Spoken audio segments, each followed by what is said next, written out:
Assalamualaikum warahmatullahi wabarakatuh. Selamat siang, perkenalkan nama saya Novian Arham Rusida. Saya dari Prodi PGSD. Saya berasal dari Magelang. Di sini saya akan menjelaskan atau sedikit presentasi tentang tugas 1 Pancasila yang telah diberikan untuk saya. Baik, di sini saya akan mulai presentasi tentang tugas 1 Pancasila yang disusun oleh saya sendiri, Novian Arham Rusida. Di sini saya akan membahas tentang perkembangan Pancasila dalam konteks sejarah dari masa ke masa, mulai dari awal kemerdekaan, RIS atau RIS, demokrasi terpimpin, Orde Baru, reformasi. Apa saja yang akan kita bahas? Yuk kita bahas satu persatu.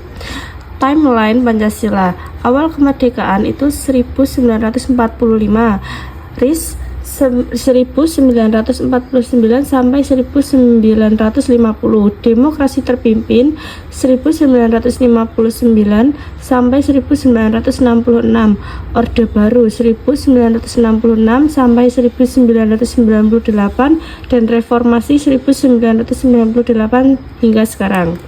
Awal kemerdekaan 1945. Konteks yang dibahas adalah Pancasila disahkan dalam sidang BPUPKI pada tanggal 29 Mei sampai 1 Juni 1945. Rumusan Pancasila dalam pembukaan Undang-Undang Dasar 1945 dan semangat perjuangan kemerdekaan. Nilai utama yang dominan yaitu 1. Persatuan dan kesatuan bangsa, itu dibahas ketika Pancasila disahkan dalam sidang BPUPKI. Kemudian rumusan Pancasila dalam pembukaan Undang-Undang Dasar 1945, nilai utama yang dominan yaitu keyakinan pada Tuhan Yang Maha Esa. Selanjutnya, semangat perjuangan kemerdekaan. Nilai utama yang dominan yaitu jiwa nasionalisme yang kuat. Lanjut, masa RIS 1949 sampai 1950. Konteks Indonesia berbentuk negara serikat. Nilai Pancasila yang terancam. Persatuan Indonesia berbentuk RIS, memecahkan kesatuan. Perkembangannya kembali ke Pancasila melalui Deklamasi 17 Agustus 1950. Kemudian Pancasila sempat tergeser dari posisi sentral. Nilai Pancasila yang terancam, kebangsaan Indonesia, perkembangan tidak ada. Lanjut, konteks banyak ideologi lain berkembang. Nilai Pancasila yang terancam tidak ada, perkembangan tidak ada. Demokrasi terpimpin 1959 sampai 1966. Konteks yang dibahas, Presiden Soekarno mengeluarkan Dekrit Presiden 5 Juli 1959. Yang kedua, kembali ke Undang-Undang Dasar 1945. Lanjut, Pancasila menjadi ideologi negara yang diperkuat. Nilai Pancasila yang ditekankan yaitu 1. Gotong royong merupakan sila ketiga. Yang kedua, keadilan sosial merupakan sila kelima. Yang terakhir, nasionalisme yang masuk ke dalam sila pertama. Selanjutnya, Orde Baru 1966 sampai 1998. Konteks yang dibahas, Presiden Soeharto memimpin. Yang kedua, stabilitas dan pembangunan ekonomi.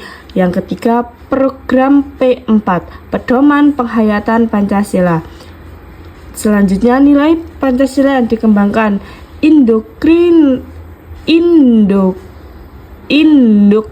indoktrinasi Pancasila secara masif. Yang kedua, penekanan pada keselarasan dan harmoni. Yang ketiga, integrasi nasional. Selanjutnya, catatan kritis Pancasila kadang digunakan untuk membatasi kebebasan. Yang kedua, penghayatan Pancasila menjadi formalitas. Selanjutnya, era reformasi 1998 hingga sekarang. Konteks yang dibahas, 1. Jatuhnya Orde Baru. Nilai Pancasila yang direinterpretasi, kebebasan berpendapat dan berserikat. Tantangan saat ini, kesenjangan sosial. Lanjut, demokratisasi dan desentralisasi.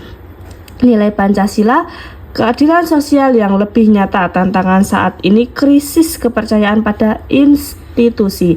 Selanjutnya, konteks yang dibahas, pencarian makna Pancasila yang autentik. Nilai Pancasila yang interpretasi, pluralisme dan toleransi. Dekret Presiden 5 Juli 1959, masa demokrasi terpimpin. 1. Peristiwa. Deskripsi peristiwa. 1. Soekarno mengeluarkan dekret untuk kembali ke Undang-Undang Dasar 1945. 2. Mengakhiri masa konstitusi yang penuh pertentangan. Yang ketiga, menetapkan Pancasila sebagai pondasi negara. Yang kedua, alasan pemilihan. Peristiwa ini menunjukkan bagaimana Pancasila menjadi solusi dalam krisis ideologi nasional. Ketika berbagai kelompok tidak bisa menyepakati ideologi negara, Pancasila muncul sebagai kompromi yang mengakomodasi semua pihak. Nilai Pancasila dalam peristiwa. Penjelasan. Pengakuan nilai spiritual dalam kehidupan berbangsa. Nilai yang tercermin ketuhanan yang Maha Esa. Sila pertama. Yang kedua, penghormatan terhadap harkat setiap individu. Nilai yang tercermin kemanusiaan yang adil. Yang sila kedua. Penjelasan yang ketiga, kompromi untuk menjaga kesatuan bangsa. Nilai yang tercermin persatuan Indonesia. Sila ketiga. Yang keempat, musyawarah untuk mufakat dalam menentukan arah negara. Nilai yang tercermin kerakyatan dan demokrasi. Sila keempat. Selanjutnya yang kelima, komitmen untuk pembangunan yang merata. Nilai yang tercermin keadilan sosial. Sila kelima. Nilai yang paling dominan. Sila ketiga, persatuan Indonesia, dan sila keempat, kerakyatan. Dekret ini adalah hasil musyawarah dan kompromi. Tujuannya mempersatukan bangsa yang terpecah. Pelajaran yang dapat diambil. Pelajaran dari sejarah. Pancasila bukanlah ideologi yang sempurna sejak awal. Nilai Pancasila dalam konteks saat ini, Indonesia masih multikultur, multireligius, multi-etnis. Yang kedua, Pancasila adalah hasil kompromi dan terus berkembang sesuai zaman. Hasilnya, keadilan sosial masih menjadi tantangan terbesar. Yang ketiga, fleksibilitas Pancasila menjadi kekuatannya dalam mengakomodasi keberagaman. Nilai Pancasila dalam konteks saat ini, musyawarah diperlakukan untuk mengatasi polarisasi. Yang kedua, kebebasan dan demokrasi perlu terus dijaga. Relevansi Pancasila untuk generasi muda. Mengapa Pancasila penting? Tantangan zaman sekarang. Polarisasi dan radikalisme. Pancasila mengajarkan kesatuan dalam keberagaman, ketimpangan sosial. Sila kelima, menekankan keadilan sosial, krisis kepercayaan pada institusi. Pancasila mengajarkan gotong royong, yang merupakan sila ketiga. Kebebasan berpendapat. Sila keempat, demokrasi dan musyawarah. Polarisasi dan radikalisme. Sila kedua, menghargai kemanusiaan setiap orang. Ketimpangan sosial perlu aksi nyata, bukan hanya slogan. Krisis kepercayaan pada institusi, membangun kembali kepercayaan melalui kolaborasi. Kebebasan pendapat, tapi dengan tanggung jawab dan etika. Aksi nyata untuk generasi muda. Bagaimana kita menerapkan Pancasila sekarang? 1. Sila 1. Ketuhanan.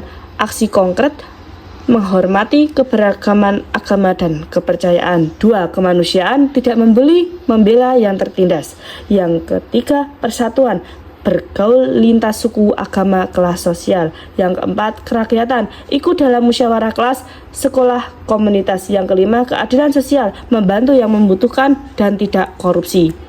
Kesimpulan, poin yang dapat diambil. 1. Pancasila lahir dari kebutuhan untuk mempersatukan bangsa yang beragam. 2. Pancasila bukan dogma, tapi nilai hidup yang dinamis. 3. Setiap generasi perlu mereinterpretasi Pancasila sesuai zamannya. Yang ketiga, generasi muda adalah penjaga Pancasila di era digital. Pesan penutup, Pancasila adalah komitmen kita bersama untuk hidup bersama dalam keberagaman. Bukan hanya slogan di atas kertas, tapi nilai yang harus kita jalani setiap hari. Daftar pustaka. 1. Soekarno 1945, pidato lahirnya Pancasila. Yang kedua, Kementerian Pendidikan dan Kebudayaan, sejarah Pancasila. Yang ketiga, Yudi Latif 2011, negara paripurna, historisitas, rasionalitas, dan aktualitas Pancasila. Yang ketiga, dokumen jejak Pancasila melalui TVRI. Sekian dari saya. Bila ada salah, saya ucapkan terima kasih. Wassalamualaikum warahmatullahi wabarakatuh.